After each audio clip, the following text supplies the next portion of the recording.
বুধবার সাত সকালে এক ভয়াবহ অগ্নিকাণ্ডের ঘটনা ঘটল মালদার হরিশ্চন্দ্রপুর ১ নম্বর ব্লকের ভিঙ্গল গ্রাম পঞ্চায়েতের রামচন্দ্রপুর গ্রামে। অগ্নিকাণ্ডে সর্বশান্ত হলেন এক অসহায় বিধবা মহিলা। জানা গেছে ওই মহিলার নাম জয়ন্তী দাস।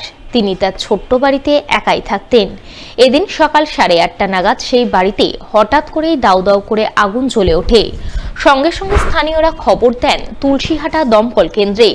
খবর পেয়ে দমকল কর্মীরা ঘটনাস্থলে গিয়ে আগুন নেভান। তবে আগুন নিভলেও বিধবা মহিলার ঘরবাড়ি, ঘরের আসবাবপত্র, গুরুত্বপূর্ণ নথিপত্র সমস্ত কিছুই পুড়ে ছারখার হয়ে যায়। যদিও আগুন লাগার কারণ জানা যায়নি। প্রাথমিকভাবে অনুমান করা হচ্ছে শর্ট সার্কিটের জেরেই এই অগ্নিকাণ্ডের ঘটনা। সব বাড়ির কিছু বাকি না, সব পুড়ে গেছে। ব্যাংকের বই, আধার কার্ড, ভোটার ছবি, সব সমস্ত কিছু বাকি।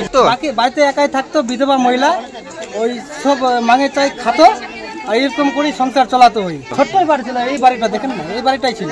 দমকল এসেছিল, দমকল আসার আগেই সব পুরে ছাই হয়ে গেছে। তারপর দমকল আসে ঘেরালো। সরকারের কাছে আবেদন করছি সবাই মিলে যে গ্রামবাসী যে এর একটু কোনো ব্যবস্থা ভালো করে থাকার ঘর বাড়ি যেন এর হয়ে যায়।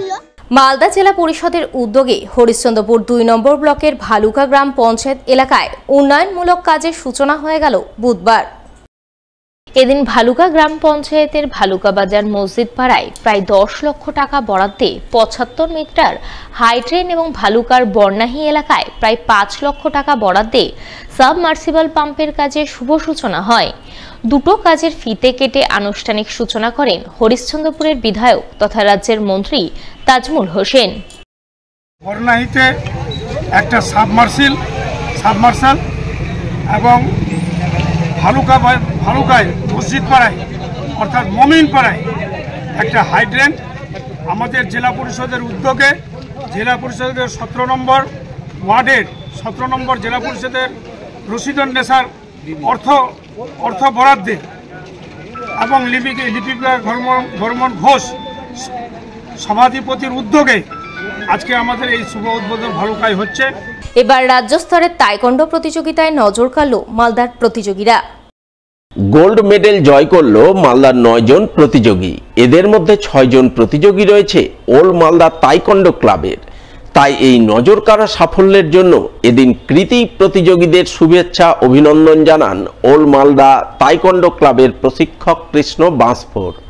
পাশাপাশি এই সাফল্যের কৃতিত্বের পেছনে ওল্ড মালদা তাইকোন্ডো ক্লাবের প্রশিক্ষক কৃষ্ণ বাঁশফোরের বিরাট অবদান থাকায় তাকেও শুভেচ্ছা অভিনন্দন জানান কৃতী প্রতিযোগীদের অভিভাবক অভিভাবিকারা।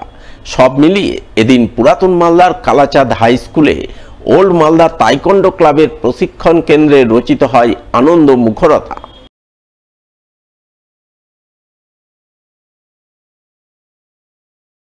আমাদের 34 স্টেট টাইকোন্ডো চ্যাম্পিয়নশিপ যেটি ইচ্ছাপুরে অনুষ্ঠিত হয়েছিল, সেখানে আমাদের মালদা জেলা থেকে প্রায় 40টি বাচ্চা যায় খেলতে। এবং এই 40টি বাচ্চার মধ্যে আমাদের ওল্ড মালদা টাইকোন্ডো ক্লাব থেকে 16টি বাচ্চা অংশগ্রহণ করে। এই 40টি বাচ্চার মধ্যে টোটাল 9টা বাচ্চা আপনার গোল্ড মেডেল করে। সেই 9টার গোল্ড মেডেলের মধ্যে ওল্ড মালদা টাইকোন্ডো ক্লাবেরই বাচ্চা আপনার 6টা গোল্ড করেছে। এবং যারা গোল্ড মেডেল করেছে তারাই আপনার ন্যাশনাল লেভেল খেলতে যাওয়ার সুযোগ পেয়েছে, যেটি হরিয়ানাতে হবে। নভেম্বর মাসে 28 থেকে নিয়ে 1 ডিসেম্বর অবধি খেলাটি হবে। আমাদের একাডেমি থেকে প্রত্যেক বছরেই একাধিক গোল্ড মেডেল তারা পায় খেলাতে। আর এবছর একটা রেকর্ড হয়েছে, আমি 16 জনকে নিয়ে গেছিলাম, তার মধ্যে ছেলে মেয়ে দুটোই ছিল মিক্স, কিন্তু গোল্ড যারা মেডেল এনেছে শুধু মেয়েরাই এনেছে। 6টা মেয়ে এনেছে গোল্ড মেডেল। এটা আমাদের কাছে একটা গর্ব। মেয়েরা নাম উজ্জ্বল করেছে ওল্ড মালদার মেয়েরা। আগামী দিনের টার্গেট হচ্ছে south Asian game, Olympic game, এইসব গেমে আমাদের বাচ্চাদেরকে কী করে খেলাতে পারি, এই লক্ষ্য নিয়ে আমি এগিয়ে যাচ্ছি। ওপার বাংলার ধর্মীয় ঐতিহ্য পরম্পরা মেনে প্রতি বছরের মতো এবারও উত্থান একাদশী উপলক্ষে পুষ্প রথযাত্রা অনুষ্ঠিত হল পুরাতন মালদায়। বুধবার বিকেলে পুরাতন মালদা পৌরসভার 11 নম্বর ওয়ার্ডের মঙ্গলবাড়ি সারদা কলোনির ব্রজ রাধা গোবিন্দ মন্দির কমিটির পক্ষ থেকে এই রথযাত্রা আয়োজন করা হয়, যাকে কেন্দ্র করে অসংখ্য ভক্ত সমাগম ঘটে। ভক্তরা হরিনাম গাইতে গাইতে পুষ্পরথের রশ্মিতে টান দেন। রাধা গোবিন্দকে রথে বসে গোটা মঙ্গলবাড়ি এলাকা পরিক্রমা করেন। এদিনের এই রথযাত্রায় ভক্তদের সঙ্গে পায়ে পা মেলান পুরাতন মালদা পৌরসভার চেয়ারম্যান কার্তিক ঘোষ, কাউন্সিলর বিভূতিভূষণ ঘোষ, অসীম ঘোষ, সমাজসেবী নিতাই মণ্ডল সহ অন্যান্যরা।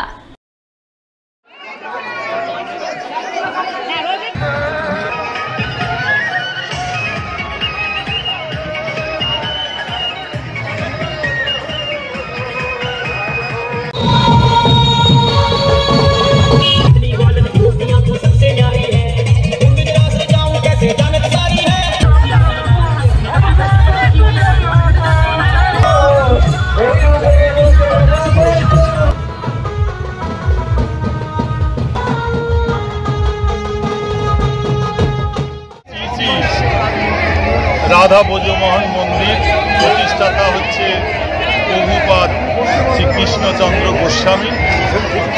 সেই দিন থেকে আমাদের এখানে আজকে 56 প্রহর লীলা কীর্তন এবং নাম কীর্তন হচ্ছে। আজকে তার শেষ দিন এবং এখানে গোষ্ঠযাত্রা একটা হয়েছে, যেটা ভগবান শ্রীকৃষ্ণ গোচরণ করেছিল আর কি, সেটাও আমাদের এখানে হয়। সেটা হয়েছে আজকে শ্রীকৃষ্ণের পুষ্পরথ। সেই রথ আমরা প্রতি বছরই এখানে পরিক্রমা করি আমাদের শহরের বিভিন্ন ওয়ার্ড, বিভিন্ন এলাকায়। এখানে জাতি ধর্ম নির্বিশেষে সমস্ত ধর্ম এবং সমস্ত বর্ণের মানুষই এখানে উপস্থিত হয় এবং তারা এই রথ পরিক্রমায় পূর্ণ সহযোগিতা করে।